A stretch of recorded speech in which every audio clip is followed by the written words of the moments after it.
I believe Meet Kevin is wrong. Meet Kevin sees inflation running away from us, and as a result, the Fed having to raise rates much more than currently anticipated by the markets. He also sees excessive greed in the current stock market.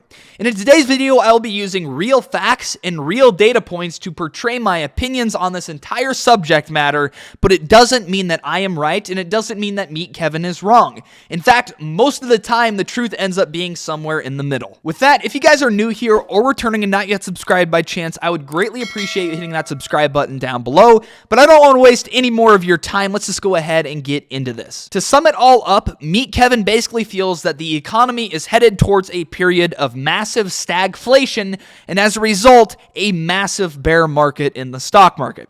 If you guys are unfamiliar with the term stagflation, basically it means that economic growth is slowing, inflation is increasing, and the unemployment rate is going up. To level with Meet Kevin early in this video, I do have to agree that economic growth is likely going to slow.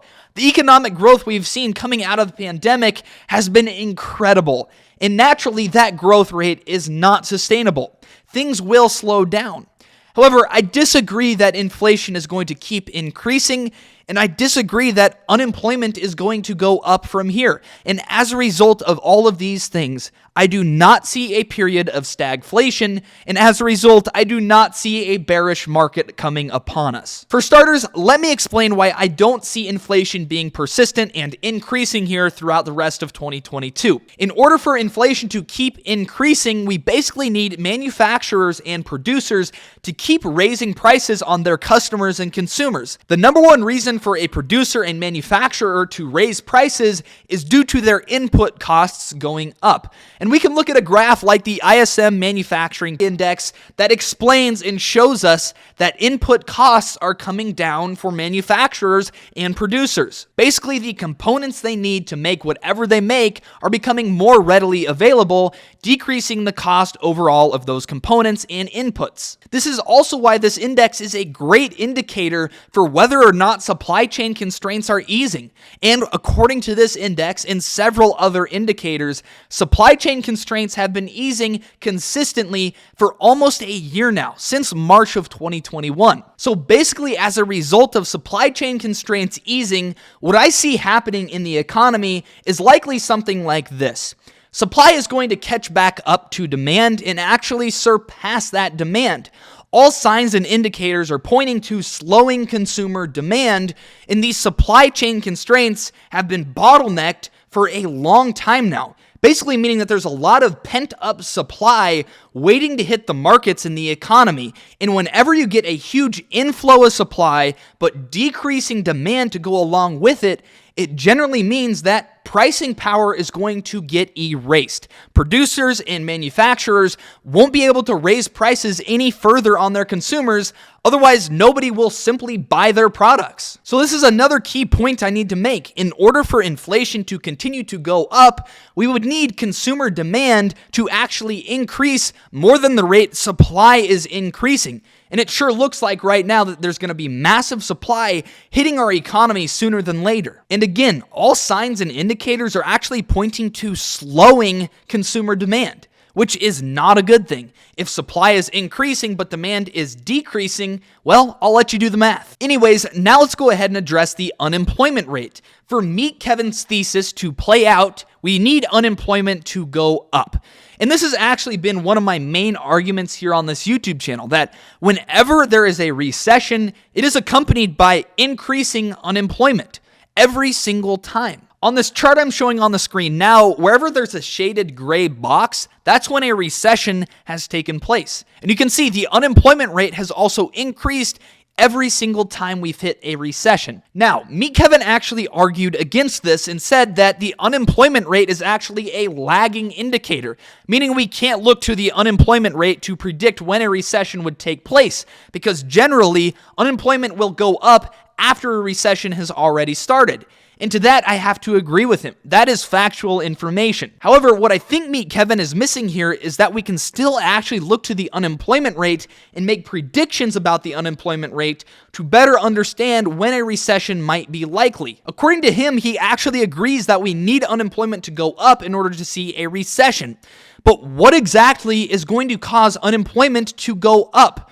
Right now, unemployment is at about 3.9%, and there are not enough workers out there for businesses that are hiring. There are far more job postings than there are workers available. On top of this, we also have wages going up, meaning that for every hour a worker works, they're making more money than they used to. And as wage increases for workers, it naturally brings even more workers into the workforce to start working.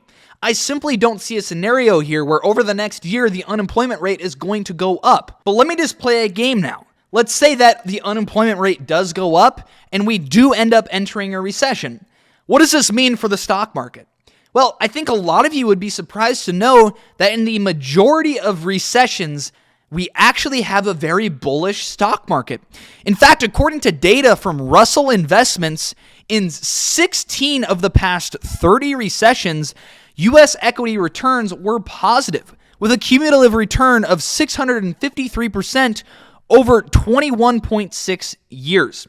That's almost a 10% annualized rate of return, which is incredible for a stock market. So even if we do enter a recession, why should we be worried about the rate of return on our investments in the stock market when in the majority of cases, we've actually had positive cumulative return during the time span that the recession took place?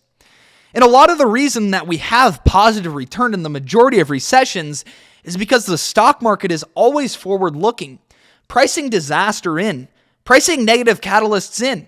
And if the markets deem it likely that a recession is probably going to come, they price that in way ahead of time, and equity valuations fall. But then during the recession, as the recession gets better, things improve, the stock market actually is positive because things play out better than the markets anticipated. And finally, let's address the interest rate argument, where Meet Kevin feels that the Fed is going to have to raise rates much quicker and more than currently anticipated by the stock markets, and as a result, he feels the stock markets will fall when they realize that more rate hikes are going to have to take place. But one thing that Meet Kevin might be forgetting is that anytime the Fed raises rates, they actually hurt themselves quite drastically.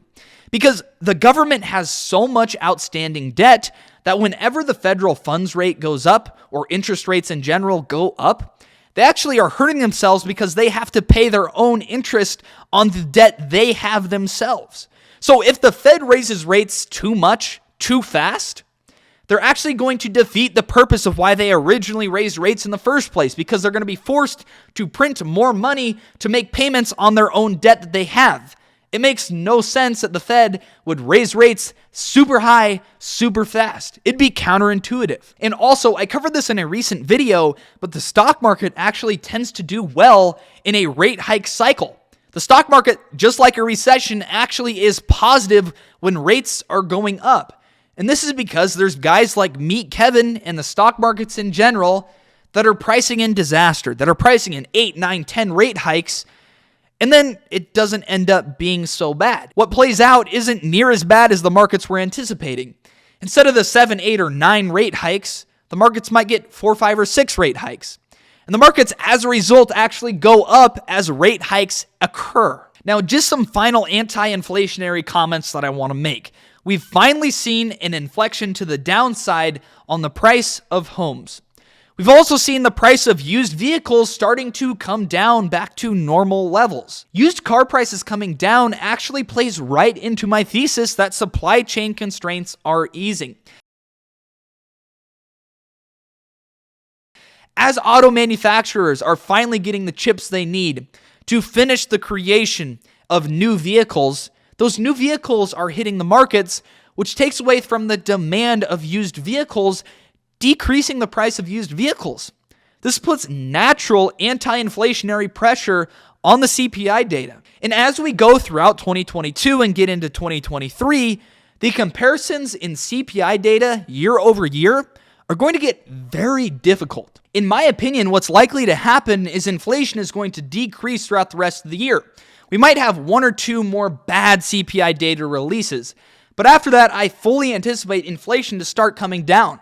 I'm not arguing that it's going to go away. I'm arguing that instead of 7.5% inflation year over year, we're going to see 6% inflation year over year, or 4.5% inflation year over year. And you have to remember, I was just about to explain this, that because we already had 6.5%, 7.5% inflation readings year over year towards the end of 2021 and early this year in 2022, inflation or prices are going to have to keep going up more than the already 6% or 7% or 7.5% readings that we got last year in order for the year over year inflation readings to read positive and for us to see increasing inflation.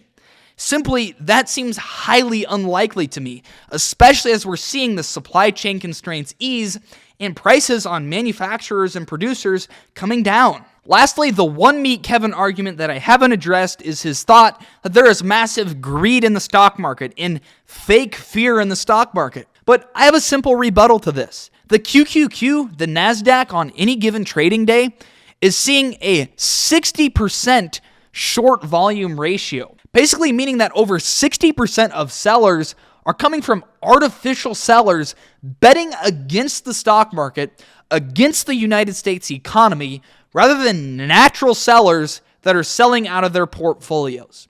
Whenever you get numbers this high on market indices, you should know that we're close to a bottom. Having a short volume ratio of over 60% would be insane for an individual stock, but for a market index, it's flat out incredible. Right now, there is massive fear.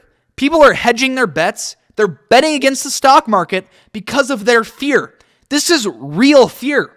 Fake fear is not short selling the markets by 70% of selling pressure on any given trading day. That is real fear in the markets right now that things are going to crumble and crash. Further yet, we can look at current valuations in the stock market.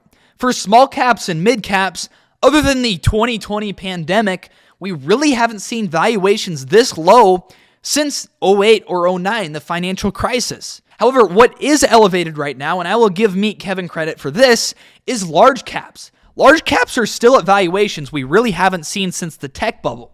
It's extremely likely that there are a lot of large cap companies out there that are in a bubble, that are going to have to come down in valuation either by their share prices falling or the financials catching up to their valuation. However, the amount of stock sitting in this bubble is very small compared to the 50% or more of stocks in the S&P 500, or the 50% or more of stocks in the NASDAQ, or the 50% or more of stocks in the Russell 2000 that are sitting at 52-week lows right now. Beneath the surface, stocks have been hurting for over a year now. Make sure you let me know your thoughts on Meet Kevin's thesis in relation to my thesis down in the comment section down below. I always look forward to seeing you guys comment and hearing your thoughts on these subjects. Again, just because I think something doesn't mean I'm going to be right. It's entirely a possibility that Meet Kevin could be exactly right in everything he is saying. I just simply disagree with it based on the data points and facts we're seeing in the economy right now. However, with that, I'm going to leave this video here. If you guys are new here or returning, don't forget to hit that subscribe button down below. Have a great rest of your day. Stay blessed, and I'll be back with a brand new video later this week. Peace out.